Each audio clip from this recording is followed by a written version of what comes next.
Tem política no seu emprego, no cafezinho do dia a dia, no desenvolvimento do lugar onde você mora. A política também está no orçamento da família, no trânsito, no acesso à saúde e, claro, na educação dos brasileiros. É política a toda hora, o tempo todo, em tudo que a gente faz. Mas será que a sociedade é interessada no assunto? Todos nós brasileiros teríamos que ter interesse em política, porque nós temos a arma na mão, que é o título de eleitor, né? Para te falar a verdade, eu não tenho acompanhado. Mas não deixa de votar.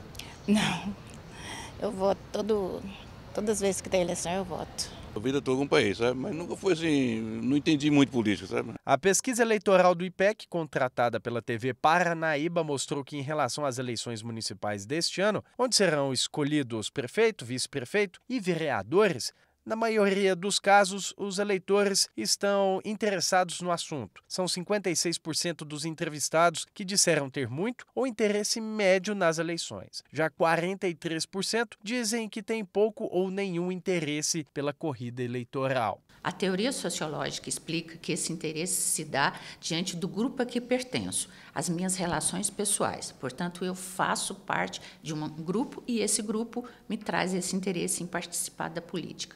O segundo momento se dá exatamente pela conduta de polarização que nós vivemos no país. Trouxe um despertar para as eleições. Outro fato, no caso de Uberlândia, para explicar o interesse, é maior número de eleitores jovens, primeira eleição. Segundo fato, a vinda de novos moradores para Uberlândia que precisam regularizar a vida eleitoral. E também um fato importante, aumento de 7% no eleitorado de Uberlândia. Isso aumenta a taxa de interesse e esse interesse ele deveria ser, vamos fazer uma observação, não de senso comum, mas sim por ato político. O público com maior interesse nas eleições tem entre 35 e 44 anos. 62% dos eleitores nessa faixa etária disseram ter muito ou interesse médio na questão.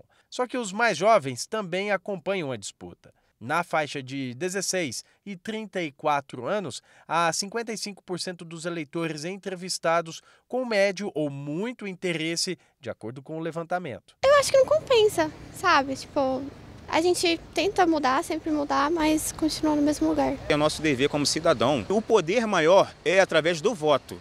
O voto que é a arma do brasileiro para acabar com os problemas do nosso país. E as discussões, muitas vezes acaloradas nas redes sociais, podem ser vistas como um fator a mais para que os jovens tenham mais interesse pelas eleições e pela política de maneira geral. Ainda sobre o perfil dos eleitores que têm mais ou menos interesse pelas eleições, os homens e as mulheres estão empatados. Entre as mulheres, 56% delas apontam na pesquisa que têm médio ou muito interesse nessas eleições. E entre os homens, 57% disseram ter grande ou médio interesse. A pesquisa do IPEC, contratada pela TV Paranaíba, ouviu 504 eleitores entre os dias 21 e 23 de junho. A margem de erro é de 4 pontos percentuais e o nível de confiança é de 95%. O levantamento foi registrado na Justiça Eleitoral. Mas o interesse puro e simples da política, segundo a historiadora, é apenas o primeiro passo. É preciso ainda amadurecer a discussão política. No Brasil, nós temos muito atos de senso comum vulgares para discutir política e não realmente conhecimento do que vem a ser política, as várias interfaces e principalmente o que é ato político.